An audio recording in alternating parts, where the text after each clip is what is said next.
You're listening to Human Factors Tech, the show that dives beneath the surface of enterprise transformation. Hosted by Jared Degnan, each episode explores the hidden drivers behind real change, not just the how, but the why. Because in the world of big systems and bigger stakes, it's not just about the tech, it's about the people who make it work. This is Human Factors Tech. Welcome back to Human Factors Tech. My name is Jared Degnan. This is the podcast where we talk about everything related to the human experience and its interface with technology, trying to make technology just a little bit more human. Today, we are going to be talking about vibe coding.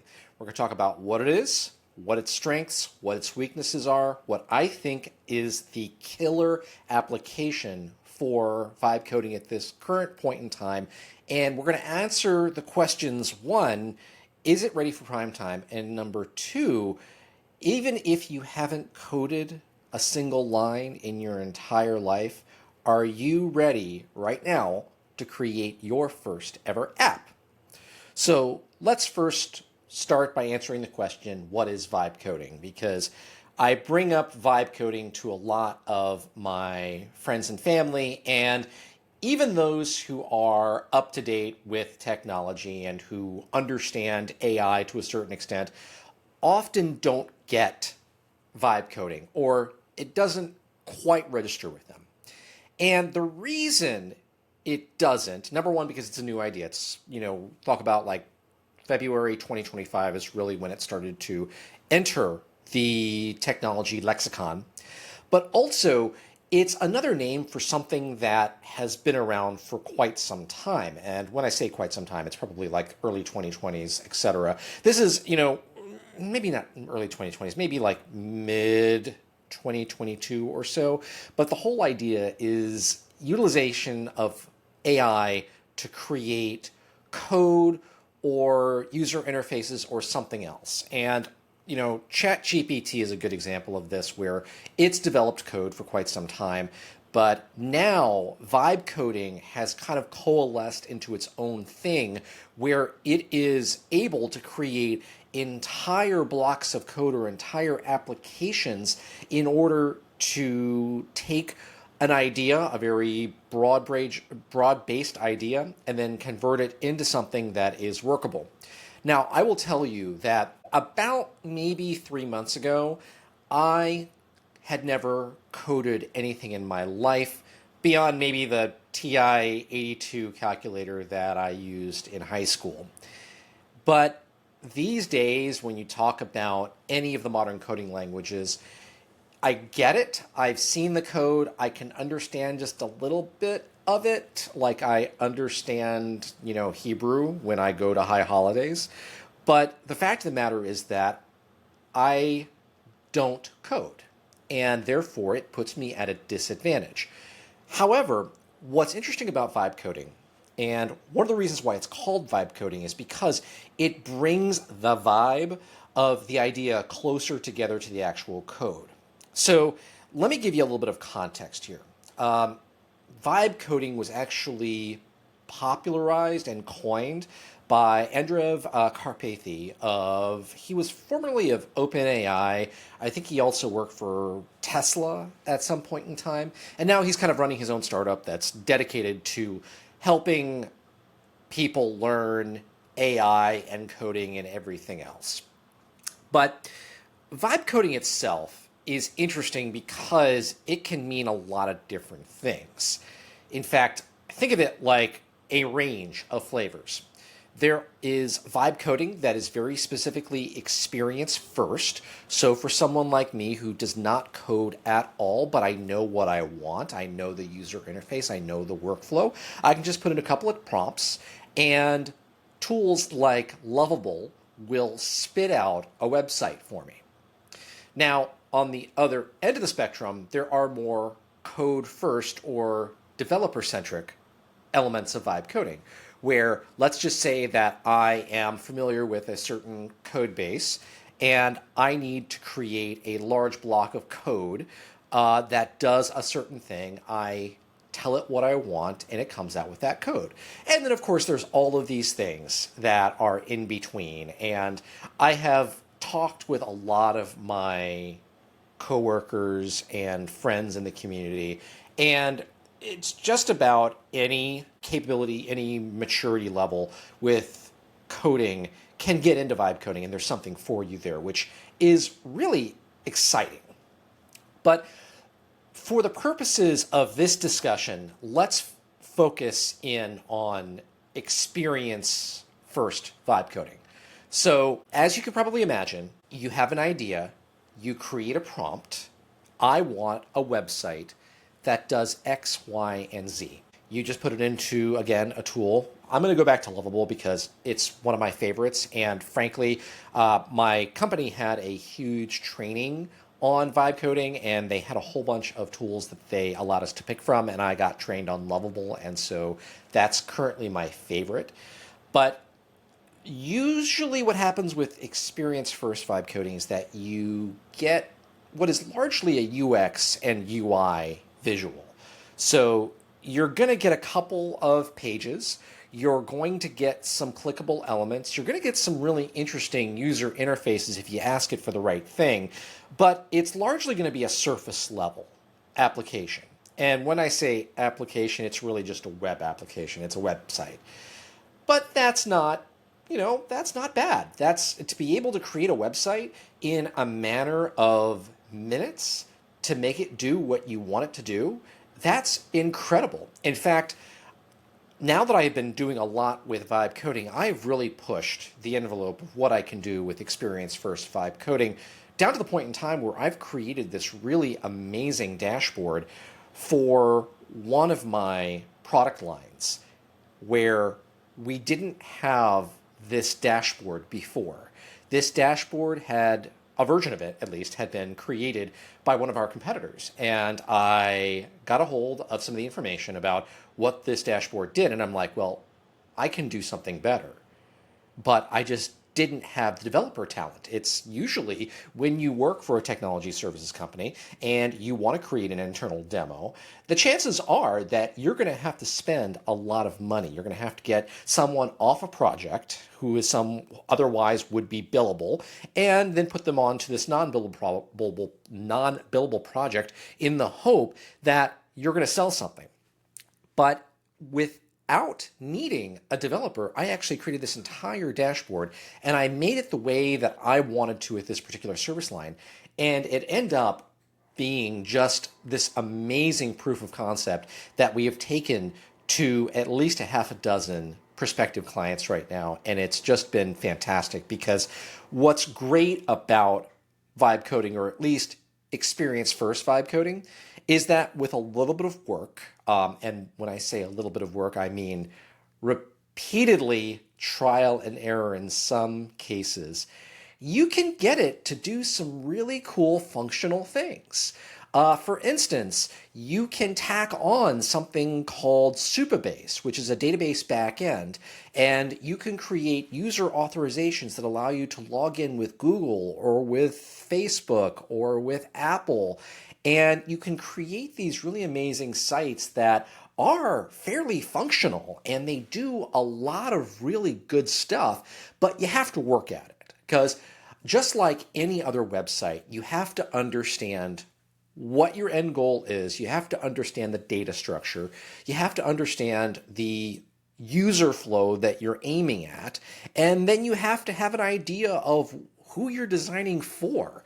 Now, tools like Lovable are great because they'll take suggestions, or they will give you suggestions, and they will allow you to experiment, and they will allow you to find new ways of doing things. In fact, when I think about what vibe coding is really great at, I would say it's actually being another design thinking tool. So stay with me while I explain this. What we've typically done in design thinking is we've sat people in a room and we've given them a blank sheet of paper, and we've asked them to wireframe out what their vision of whatever you're trying to build, whether it's a website, an app, a mobile application, whatever. Instead, one of the things that my team and I are now doing is we're creating these baseline sites, things that are very, very simple, but have the generic bones of what we're trying to create. And we're sitting some teams down, teams of clients, teams of internal stakeholders, and we're saying, you may not have ever coded a day in your life, but I want you to tell this particular application what you'd like to see. And within minutes, this thing spins up some amazing suggestions. And more importantly, it allows you to validate the ideas. So rather than having to go off and spend time and money on trying to visualize and make real something like this, you're able to do it in minutes. You're able to get instant feedback. Now, here's where things get a little bit sticky.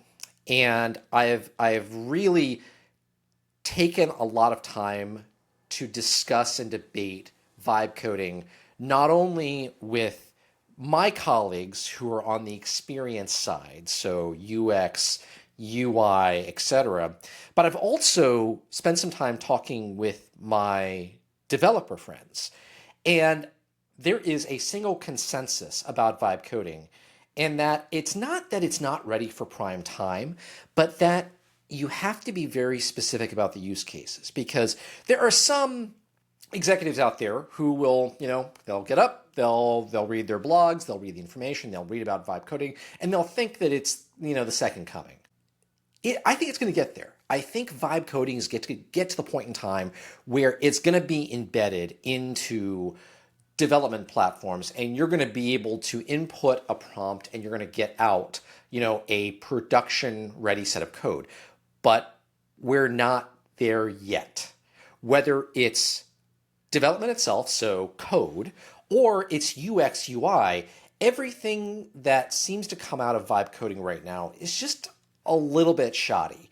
And it's funny because, like anything else in AI, every once in a while, when you start to get immersed in this world and you see something in real life, like I saw a parody video and they were parodying some sort of insurance service, and I looked at it and I looked at the background, I'm like, this is a vibe coded website that they created to illustrate whatever humor they were trying to create. But it makes you recognize the fact that vibe coding is going to raise the bar, but if you work in it and you know these kinds of sites, there are telltale signs.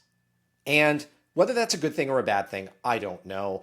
But the fact of the matter is that you are going to need professional UX and UI developers in order to create production-ready sites, just like you're going to need production-ready developers to create production-ready code. Just think about what is required of actual coding.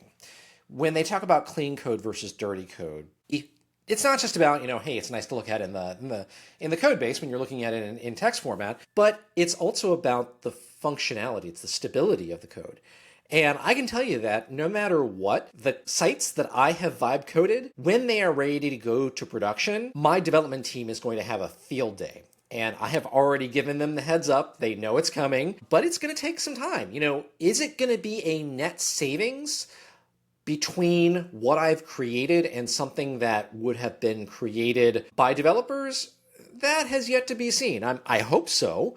The work that I've put in on this has really been to think through some of the ideas in the workflows, and it's come out with something that looks, at least, really, really good, and it flows really, really well, and frankly, it functions really well. Once you start plugging and playing with some of these database options, I can't say too much about the project that I'm working on, but the fact of the matter is that it will allow you to plug live into APIs and draw data and see data on top of data, and then insert an AI agent like, a ChatGPT API, and you're going to be able to really see some really interesting things done with the data and driving some serious insights in a way that I don't know if that could have happened if it was me and a developer, going back and forth over a game of telephone.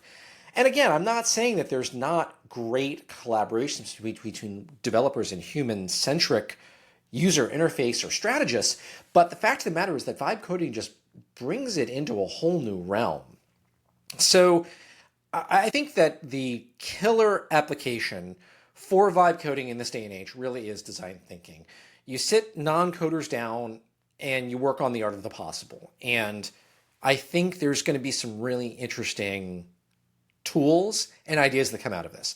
Now, that being said, I'm hoping that as we move forward, particularly as we start to see the impact of some of these vibe coding tools, I hope that you're going to end up seeing vibe coding not as its standalone platform, but as integrated into development. So for instance, there are a lot of applications out there that, like Figma, for instance, that have just brought on their own vibe coding tool set. And I think that's a great example of a mainstream platform that is using vibe coding in a way that is extremely intelligent and is going to de-risk vibe coding versus other types of ideation that are out there.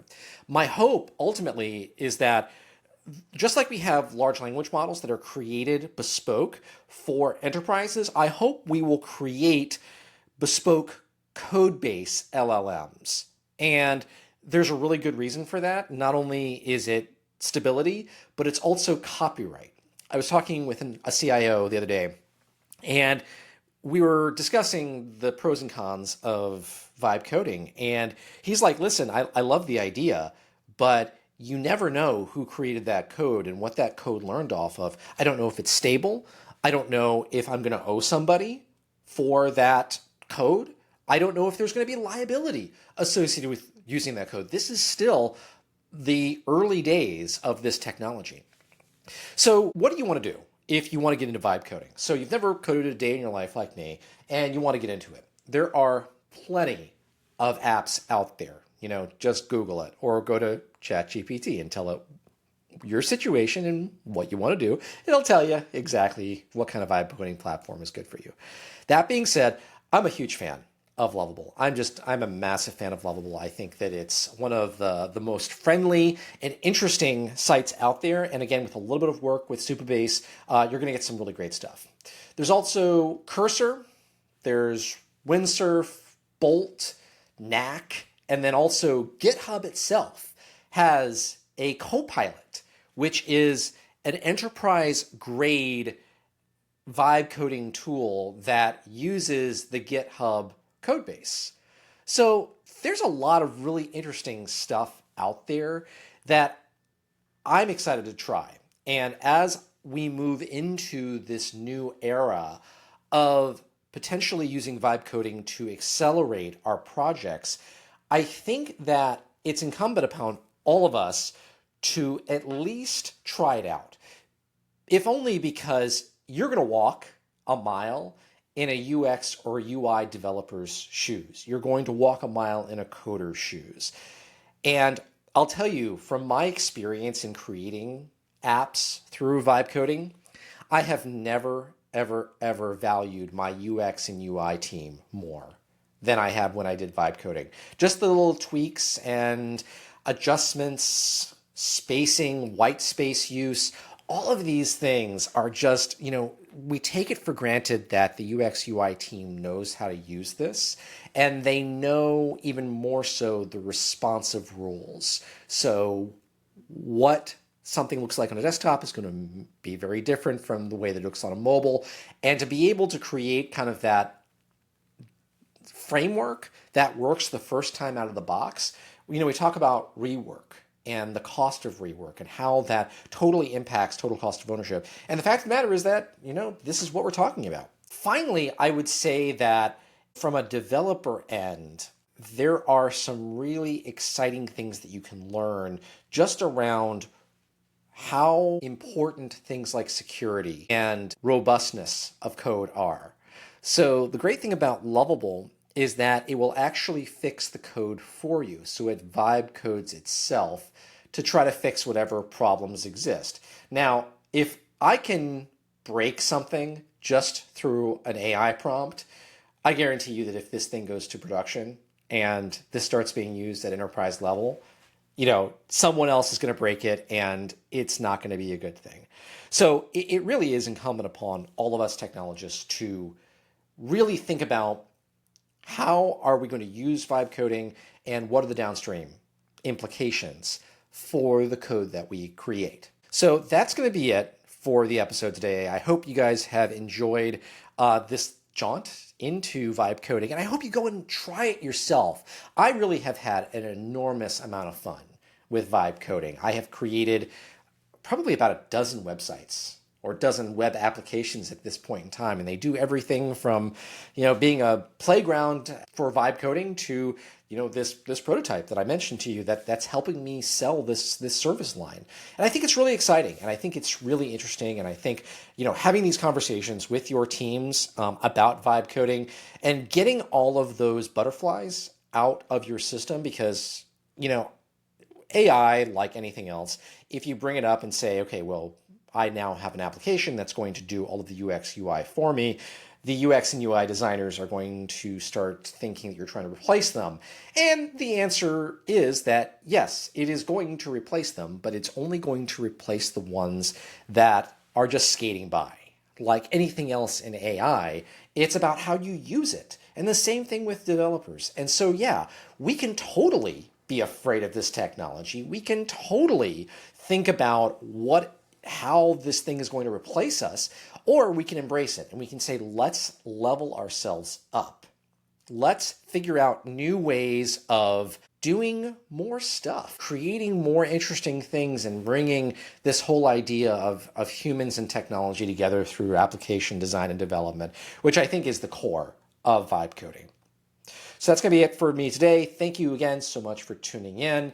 I invite you, if you have a good story, if you've got a good startup, if you want to talk about human interfaces and technology, if you have an axe to grind, if you've got a story to tell, email me at hello@humanfactorstech.com. That's hello@humanfactorstech.com. Let's get you on the show. I've got a great episode, an interview with an AI ethicist that's in the can right now, and I've got to get that thing out, but I wanted to get vibe coding out first because it is very germane to what's going on right now, and I think following it up with the AI ethicist conversation is going to be extremely interesting.